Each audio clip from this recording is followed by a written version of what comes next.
زوجیت اور شادی کا مقصد جو اسلام میں ہے وہ بڑا کمال ہے۔ اکثر نوجوان جو ہاسٹلز میں رہتے ہیں، ہاسٹلز میں، وہ مجھے کہتے ہیں یار جواد بھائی دعا کرے ہماری شادی ہو جائے۔ بھئی کیا ہوا؟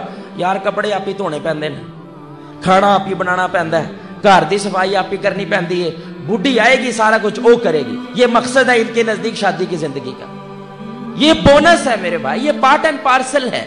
جب شادی ہوگی آٹومیٹکلی یہ بھی سب کچھ آ جائے گا، لیکن اس مقصد کے تحت شادی کرنا اسلام یہ ڈیمانڈ نہیں کرتا۔ ہاؤس وائف کہنا یہ توہین ہے عورت کی۔ ہاؤس وائف، گھر کی بیوی۔ ہاؤس وائف کیا ہوتی ہے بھائی؟ گھر کی بیوی، آپ کی بیوی ہے، وہ گھر کی نہیں ہے، ملازمہ نہیں آئی ہے، کپڑے پانڈے ٹنڈے مانجنے کے لیے وہ نہیں آئی ہے میرے بھائی، آپ کی شریک حیات ہے، زندگی میں شریک ہو کر آئی ہے۔ یعنی کہ آپ کی زندگی کا آدھا حصہ وہ ہے، آدھا آپ ہیں جو مل کے زندگی کو پورا کر رہے ہیں۔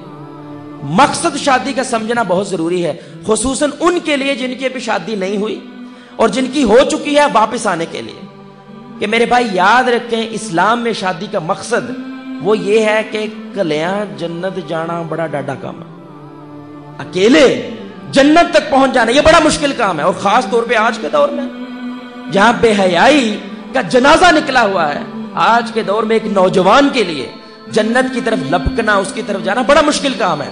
تو اسے ایک پارٹنر کی ضرورت ہے جو اس کا ساتھی بنے، ہم سفر بنے، وہ گرے تو وہ اس کو اٹھا لے، لڑکی گرے تو لڑکا اس کو اٹھا لے، ایک دوسرے کی مدد کرتے ہوئے جنت تک پہنچ جائے۔ یہ مقصد ہے شادی کا، زوجیت کا اسلام میں یہ مقصد ہے۔ اس لیے بڑی پیاری حدیث ہے رسول اللہ صلی اللہ علیہ وسلم کی، آپ صلی اللہ علیہ وسلم نے فرمایا، اللہ سبحان اللہ، کتنی پیاری حدیث ہے، یعنی کہ یہیں سے مرد اور عورت کا رشتہ واضح ہوتا ہے۔